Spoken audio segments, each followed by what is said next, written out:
pagi masih menggantung di antara gedung-gedung tinggi. Jalanan basah oleh sisa hujan semalam dan udara terasa sedikit dingin. Bawah jembatan layang yang menghubungkan dua sisi kota, 3 orang duduk di atas tumpukan kardus bekas di kafe kecil yang upahnya sering bel. Tapi hidup mereka memang belum bisa dibilang mapan. Namanya Raffi, Dian, dan Reno. Raffi bekerja sebagai kurir paket. Sementara Reno Jati sopir ojek daring. 3 sahabat ini bertemu bertahun-tahun lalu di sebuah bengkel tua tempat mereka magang. Ketika bengkel itu bangkrut, mereka tetap saling terhubung, berbagi tawa, cerita, dan kesulitan yang sama, bertahan hidup di kota yang keras. Motor lo kenapa lagi, Raf? Tanya Reno sambil menyeruput kopi sachet murah. Starternya mati. Akinya udah nggak kuat, jawab Raffi lesu. Udah kayak hidup gue. Nggak bisa nyala kalau nggak disemangatin dulu. Seloroh Dian. Mereka bertiga tertawa, tapi di dalam hati masing-masing tersimpan lelah yang dalam. Raffi menatap langit kelabu di atas jembatan. Kadang gue iri sama langit, mau hujan atau panas, dia tetap di atas gak pernah jatuh. Reno menepuk bahunya. Langit juga capek, Raf, tapi dia nggak punya pilihan. Selain tetap di sana, biar kita punya alasan buat lihat ke atas. Beberapa hari kemudian, kabar buruk datang, Ibu Raffi yang tinggal di kampung jatuh sakit dan butuh biaya operasi. Raffi menghitung uang di dompetnya hanya Rp130.000. Lah mencoba meminjam di kantor, tapi ditolak.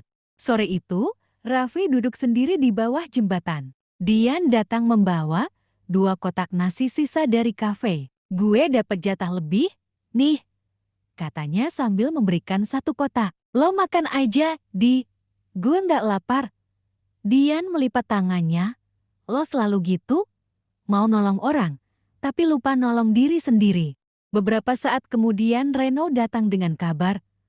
Gue dengar ada proyek di pelabuhan yang buka kerja harian. Gajinya kecil, tapi dibayar harian. Lo mau gue daftarin? Menatapnya. Serius? Reno tersenyum. Seriuslah, kita sahabat. Sahabat itu nggak biarin temennya jatuh sendirian. Hari pertama kerja di pelabuhan tidak mudah, panas menyengat, suara mesin menggema di mana-mana, dan aroma asin laut bercampur debu logam. Namun nasib kembali menguji. Di minggu ketiga, Raffi terpeleset saat mengangkat besi dan kakinya terjepit. Ia harus berhenti bekerja selama beberapa hari.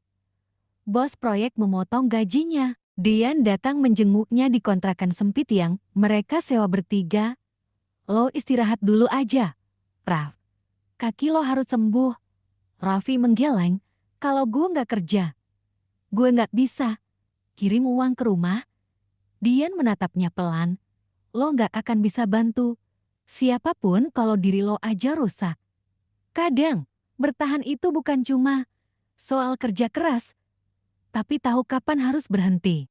Beberapa hari berlalu. Luka Raffi mulai membaik, tapi saat itulah badai baru datang. Suatu pagi, pekerja proyek ribut besar. Salah satu alat bor listrik hilang dari gudang dan mandor menuduh Reno mencurinya karena ia yang terakhir keluar dari lokasi kerja. Gue nggak ngambil apa-apa. Reno membela diri. Bohong. Kemarin gue lihat lo deket gudang. Bentak mandor. Raffi datang dan mencoba menjelaskan bahwa Reno bukan tipe orang seperti itu. Tapi mandor tetap tak percaya dan memecat Reno di tempat. Udah, Ren, kita keluar bareng, kata Raffi menahan emosi. Reno menatapnya dengan mata panas. Lo pikir gue butuh dikasihani? Bukan gitu maksud gue, lo nggak percaya. Gue juga, kan? Dian mencoba menenangkan. Tapi Reno sudah keburu pergi dengan motor tuanya. Hari itu detik awal jarak di antara mereka. Beberapa hari kemudian, Raffi mendengar kabar bahwa polisi menemukan alat bor itu di tempat lain. Ternyata mandor sendiri yang menjualnya diam-diam dan menuduh pekerja lain untuk menutupi perbuatannya. Raffi langsung mencari Reno, tapi sahabatnya sudah sulit ditemui. Raffi pergi ke tempat biasa mereka nongkrong, ke kontrakan lama. ke bengkel tempat dulu mereka magang semua kosong. Reno menghilang begitu saja. Dian menatap Raffi yang duduk lesu di pinggir jalan. Gue yakin dia cuma butuh waktu. Lo tahu sendiri. Dia keras kepala. Raffi menggenggam helm di tangannya. Gue cuma nyesal. Waktu. Dia butuh gue percaya. Gue malah diem. Sebulan berlalu. Raffi kembali bekerja. Tapi hatinya tidak sama. Setiap malam ia merasa bersalah. Di saat yang sama, ibunya sudah mulai sembuh setelah dioperasi berkat bantuan tetangga di kampung. Suatu sore, surat datang dari ibunya, "Raffi, jangan terlalu keras pada hidup. Kadang kehilangan, bukan hukuman. Tapi cara Tuhan ngajarin kita untuk menghargai yang tersisa." Surat itu membuat Raffi menangis. Ia sadar bahwa ia telah kehilangan sesuatu yang lebih dari sekadar pekerjaan. Ia kehilangan sahabat karena kesalahpahaman yang seharusnya bisa dicegah. Beberapa minggu kemudian, saat Raffi mengantar paket ke sebuah rumah di pinggiran kota, ia melihat sosok yang familiar sedang duduk di depan warung kopi kecil. Itu Reno. Wajahnya lebih kurus, tapi masih dengan senyum yang sama. "Ren," panggil Raffi. Reno menatapnya sejenak, lalu menghela nafas. "Gue pikir lu udah lupa sama gue." "Gue nyari lo kemana-mana." Reno menatap tanah. "Gue cuma butuh waktu buat tenang. Maaf, Raf, gue marah waktu itu. Gue juga salah. Gue nggak cukup bela lo." Mereka berdua diam beberapa saat, lalu tertawa kecil. Kadang, kata maaf tak perlu terlalu panjang. Dian yang tahu kabar itu langsung datang malamnya. Mereka bertiga akhirnya duduk bersama. Lagi di bawah jembatan. "Tempat semuanya dulu dimulai? Gue pikir kita udah nggak bakal ngumpul lagi," kata Dian sambil tersenyum. Reno menjawab, "Kayaknya susah juga lepas dari kalian." Raffi menatap langit malam. "Langitnya masih sama." "Ya." Dian mengangguk. "Iya. Bedanya, sekarang kita lebih kuat dari dulu." Hari-hari kembali berjalan. Reno mulai bekerja sebagai montir di bengkel kecil. Raffi tetap jadi kurir. Dian masih di kafe. Tapi semua berubah ketika kafe tempat Dian bekerja terbakar. Ia datang ke lokasi hanya untuk melihat abu dan puing. Ia berdiri di depan reruntuhan. Wajahnya penuh kesedihan. Raffi dan Reno menyusul, menemaninya duduk di trotoar. Mereka duduk berdampingan dengan ekspresi peduli. "Gue bahkan belum sempat ambil barang-barang gue," katanya lirih. Raffi merangkulnya. "Barang bisa hilang, tapi lo masih punya 2 orang yang gak akan ninggalin lo." Dian menghapus air matanya. "Mungkin ini saatnya gue mulai sesuatu yang baru." "Lo mau buka apa?" tanya Reno kedai kopi kecil. Jawabnya mantap. "Gue udah belajar bikin kopi enak, cuma butuh tempat dan modal sedikit." Raffi dan Reno saling pandang, lalu tersenyum. "Kalau gitu, kita bantu." Beberapa minggu kemudian, di bawah jembatan tempat mereka dulu biasa nongkrong, berdirilah sebuah gerobak kecil bertuliskan Langit Kopi. Dian yang meracik, Raffi bantu promosi, dan Reno jati tangan kanan yang ngurus logistik. Awalnya pembeli cuma segelintir orang, tapi pelan-pelan mereka punya pelanggan tetap, seorang sopir truk, tukang parkir, ibu-ibu yang lewat pagi. Kopi buatan Dian memang sederhana, tapi punya rasa yang hangat, seperti mereka bertiga yang belajar menyeduh harapan baru setiap hari. "Kenapa namanya Langit Kopi?" tanya seorang pelanggan. "Karena langit nggak pernah pergi," jawab Dian. "Dia cuma ganti warna, kayak hidup." Raffi mendengar itu sambil tersenyum kecil.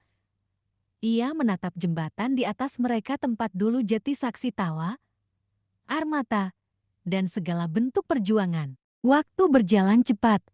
Reno berhasil menabung dan membeli motor baru. Dian mulai berencana memperluas kedainya. Sementara Raffi mendapat tawaran kerja tetap di perusahaan logistik besar. Semuanya terlihat baik-baik saja sampai suatu malam Raffi menerima email tawaran kerja di luar negeri, gaji besar, posisi bagus, tapi itu berarti ia harus meninggalkan sahabat-sahabatnya dan kota yang telah menempanya. Ia bimbang. Malam sebelum keberangkatan, Raffi mengajak mereka ke jembatan yang sama.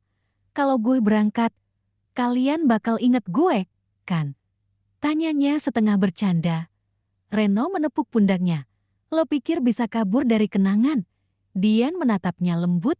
Langit yang sama, Raf, lo dimanapun, kita di bawah langit yang sama.